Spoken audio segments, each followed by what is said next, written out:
Hello students, welcome to the another class. इस chapter का जो लास्ट वीडियो लेक्चर था उसमें हमने माइक्रोस्पोरोजेनेसिस को स्टडी किया था, that is successive and simultaneous type of microsporogenesis. तो माइक्रोस्पोरोजेनेसिस में हमने क्या स्टडी किया कि एक माइक्रोस्पोर मदर सेल से किस तरह से उसमें मियोसिस होगी और उससे क्या डेवलप हो जाएंगे, 4 माइक्रोस्पोर्स डेवलप हो जाएंगे। क्या डेवलप हो गई, 4 माइक्रोस्पोर्स। अब ये जो माइक्रोस्पोर्स हैं फर्दर इनकी डेवलपमेंट होगी और ये क्या बनाएंगे, पॉलन ग्रेन।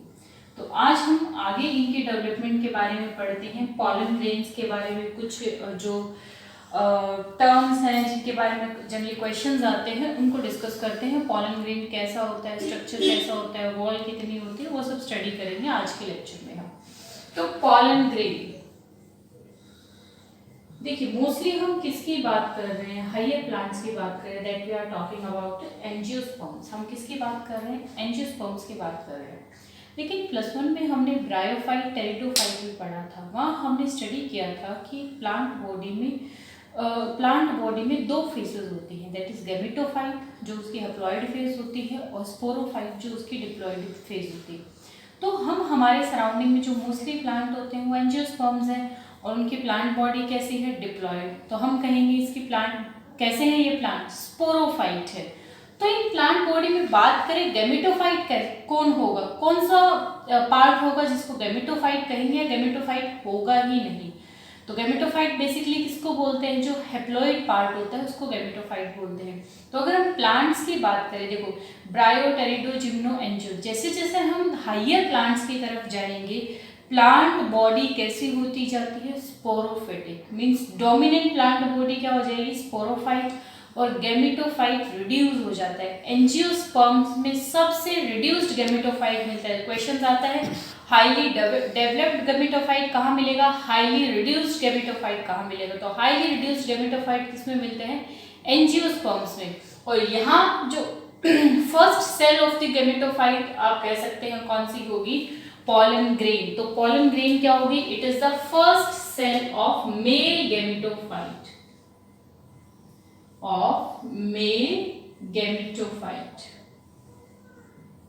यही इसी pollen grain में आगे क्या डेवलप होंगे, it will develops male gamete. क्या डेवलप करेगी, it will develop into male gamete. और क्योंकि ये माइक्रोस्पोर की डेवलपमेंट से बन रहे हैं तो दीज आर बेसिकली हैप्लॉइड। कैसे है ये, हैप्लॉइड।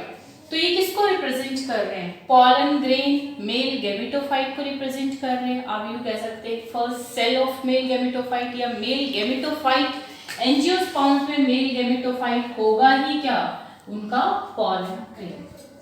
तो अब इसके स्ट्रक्चर की बात करते हैं। चलिए जनरली पहले हम देखते हैं इसकी शेप कैसी होगी। तो शेप ऑलमोस्ट कैसी होती है, spherical. These pollen grains have spherical sphere shape होती है।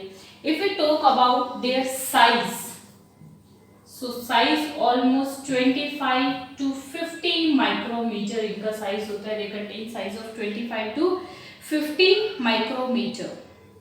कहाँ से डेवलप हुए, they developed from microspores। कहाँ से डेवलपमेंट हुई इनकी, माइक्रोस्पोर से। चलिए हम कह रहे हैं ये कैसे है, स्फेरिकल है। अब इनकी वॉल की बात करते हैं, पॉलन ग्रेन्स की वॉल की बात करते हैं। ये इसके अंदर इसका हैप्लॉइड न्यूक्लियाई है। अब इसकी जो वॉल होती है it consist of 2 layer. Pollen grain की जो वॉल होगी उसमें 2 लेयर होंगी। जो अंदर वाली होगी उसको हम कहेंगे इंटाइन, दिस इज इंटाइन। ये क्या हो गई, इंटाइन। तो इंटाइन कैसी है, दिस इज कंटिन्यूअस। कैसी है, कंटिन्यूअस। क्या कहीं पे ये इसमें कहीं क्रैक्स वगैरह आ रहे, नहीं। कैसी है, कंटिन्यूअस। दिस इज थिन होगी, पतली होगी और फ्लेक्सिबल। कैसी है, फ्लेक्सिबल। इनर साइड प्रेजेंट होगी या आप यूं कह सकते हैं उसकी जो सेल मेम्ब्रेन होगी उसकी क्लोज प्रेजेंट होगी। कंपोजिशन की बात करें, वेरी वेरी इंपॉर्टेंट, ये किसकी बनी होती है, it is made up of pectin and cellulose.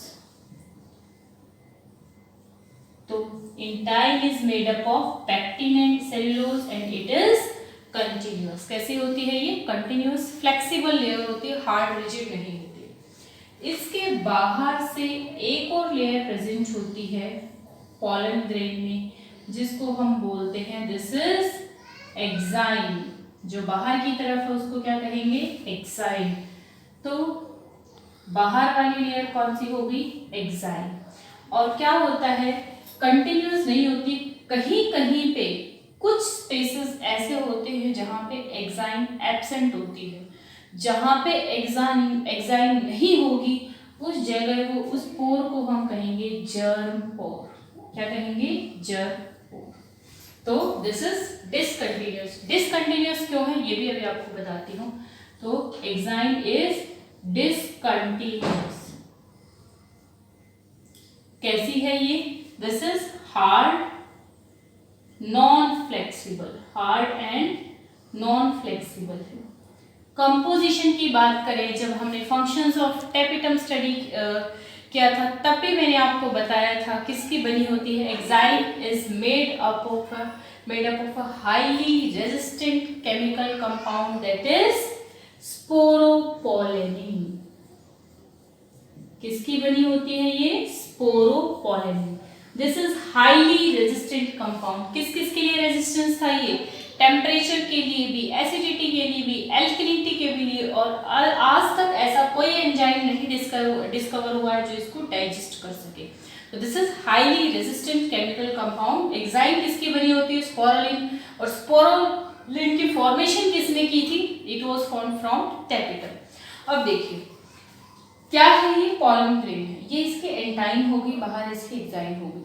Finally होगा क्या? पॉलन ग्रेन जो एंथर है उसमें से रिलीज होगा, स्टिग्मा पे फॉल करेगा, जर्मिनेट करेगा, और जर्मिनेट करके ये क्या बनाता है? पॉलन ट्यूब बनाता है। स्टिग्मा के ऊपर क्या बनाता है? ये पॉलन ट्यूब।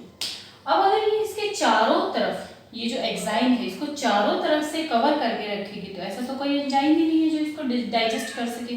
तो इसमें से ट्यूब फॉर्मेशन कैसे होगा? इससे तो पॉलन ग्रेन इससे बाहर जर्मिनेट कर ही नहीं पाएगा।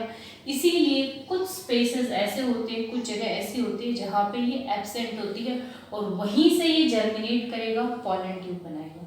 जहाँ पे स्पोरोपोलेनिन एक्साइन की कवरिंग नहीं होती है उसको बोलते हैं जर्म पोर। उसको क्या नाम देंगे? Germ pore. अगर जर्म पोर की हम बात करें, if we talk about dicots, अगर हम डाइकॉट्स की बात करें तो मोस्टली ये कैसा होता है? It is circular. जर्म पोर कैसा होता है? सर्कुलर। तो वहां इसको नाम हम जर्म पोर ही देते हैं। और मोस्टली एक पॉलन ग्रेन के अंदर 3 जर्म पोर होते हैं, इसीलिए इस कंडीशन को बोल देते हैं tricolpate condition. We call it as tricolpate condition. If we talk about monocots, अगर हम मोनोकोट्स की बात करें तो ये जो जर्म पोर होता है ये कैसा होता है? फर्रो के जैसा, जैसे कोई फर्रो बना हुआ है, डिप्रेशन बना हुआ है, तो इसीलिए इसको क्या नाम दे देते हैं? Germinal furrow. क्या नाम देंगे? Germinal furrow. और एक मोनोकोट के पॉलन ग्रेन में एक ही जर्मिनल फर्रो होता है, इसीलिए इस कंडीशन को हम क्या कहेंगे? Monocolpate condition. We call it as monocolpate condition. तो very important, dicots tricolpate condition and monocots have monocolpate condition. चलिए अब इसके बात करते हैं कि क्या काम करेंगे ये एक्साइन। क्यों इंपॉर्टेंट है? एक्साइन एक तो हाईली रेजिस्टेंट है, तो ये प्रोटेक्शन प्रोवाइड करेगी। Functions of exine,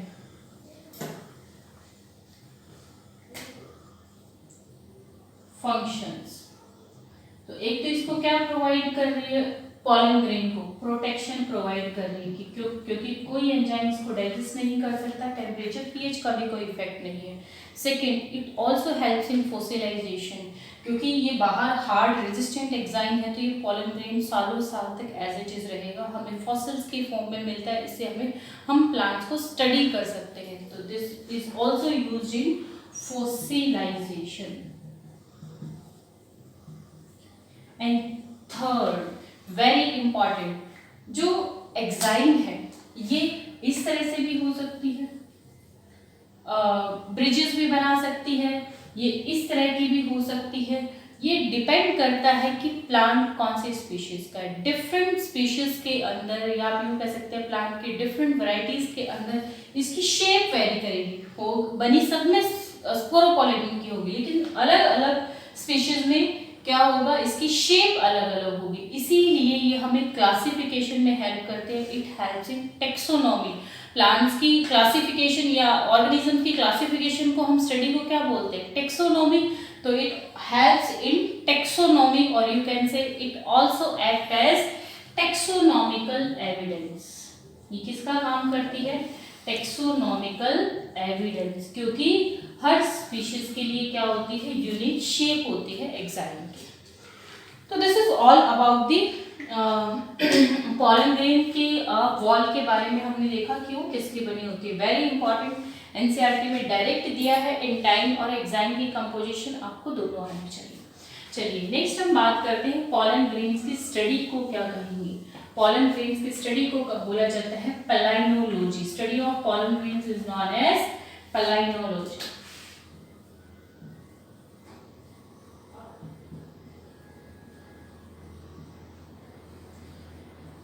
pollen grains की स्टडी को क्या बोल देते हैं, पैलिनोलॉजी।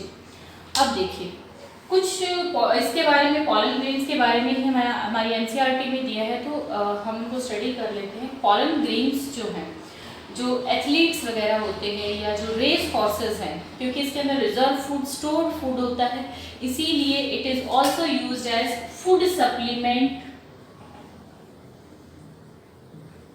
कौन यूज करता है, as a food supplement by athletes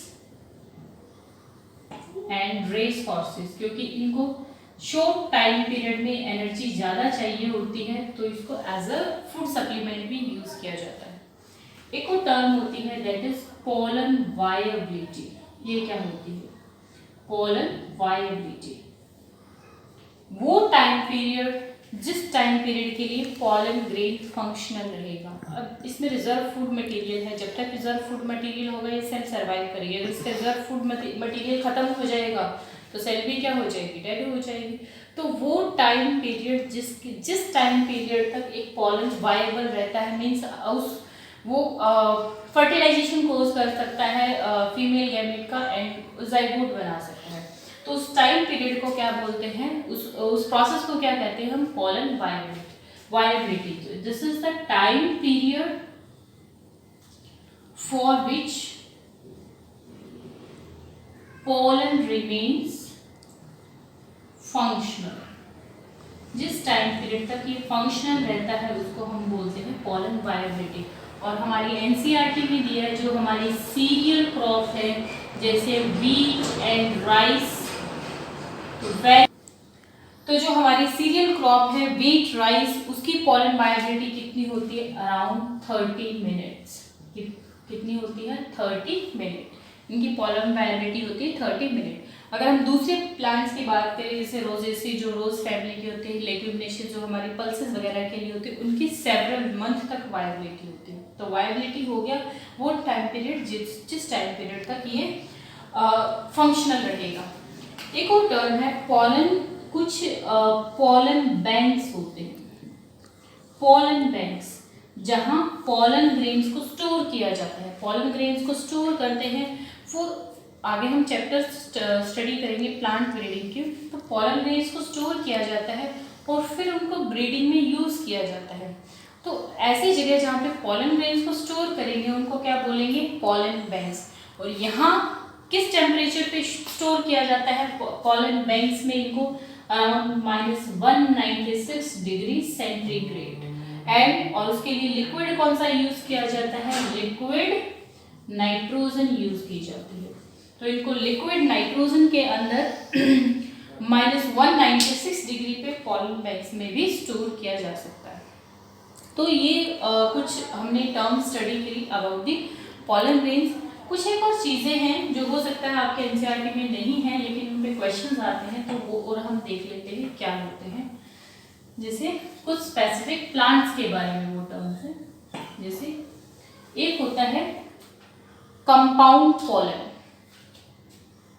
इनको नोट करके लिख लीजिए आप, कंपाउंड पॉलन। Compound pollen. जैसे एग्जांपल ये किस में मिलता है, it is found in Drosera. जैसे क्या होता है, माइक्रोस्पोर्स टेट्राड था, चारों माइक्रोस्पोर्स सेपरेट हो गए, अलग अलग ने अलग अलग पॉलन ग्रेन बना दिया। अगर वो चारों सेपरेट ना हो, एक साथ ही रह जाए माइक्रोस्पोर्स और फिर पॉलन्स में डेवलप हो जाए, तो उसको क्या बोलेंगे, कंपाउंड पॉलन्स। तो इसमें pollens do not separate from tetrad, अपने टेट्राड से ये अलग नहीं होते हैं, टेट्राड में ही उनकी डेवलपमेंट हो जाती है, तो उसको क्या बोलेंगे, कंपाउंड पॉलन। एक होता है पॉलीस्पोरी। पॉलीस्पोरी नाम से ही पता चल रहा है कि एक टेट्राड में 4 से ज्यादा पॉलन ग्रेन्स डेवलप हो जाए, तो उसको क्या बोलते हैं, polyspory, and it is mostly found in Cuscuta. Poly means many, तो more than 4 pollens develop from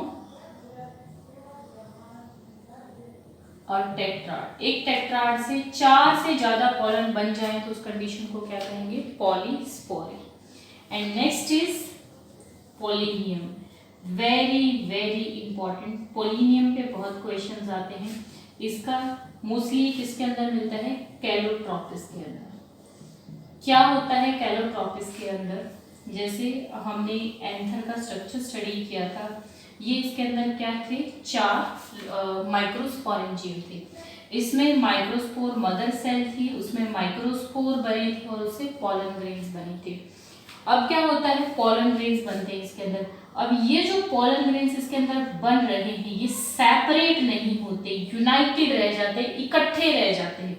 तो जितने भी यहाँ पे माइक्रोस्पोर पॉलन ग्रेन्स में डेवलप हो जाते हैं, वो सब क्या हो जाते हैं, यूनाइटेड रह जाते हैं। इसको बोलेंगे पॉलिनियम। क्या नाम देंगे, पॉलिनियम। और एक एंथर में कितने पॉलिनियम बनेंगे, 4 माइक्रोस्पोरेंजियम है तो क्या बन जाएंगे, 4 पॉलिनियम डेवलप हो जाते हैं। तो इस तरह के ये जो कैलोट्रोपिस है, क्योंकि इसमें पॉलन ग्रेन्स यूनाइटेड रह जाते हैं, तो इनमें एयर वगैरह से पॉलिनेशन कम होता है। यहाँ पॉलिनेशन मोस्टली किसकी हेल्प से होता है, with the help of insects. Insect की हेल्प से इनमें पॉलिनेशन होता है।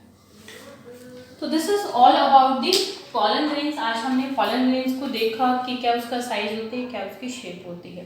नेक्स्ट जो हमारा वीडियो लेक्चर होगा, in that we will discuss about the development of male gametes. Male, अब इस पॉलन ग्रेन में मेल गैमीट्स कैसे बनेंगे उसके बारे में स्टडी करेंगे। टिल देन आप इसको अच्छे से रीड कीजिए।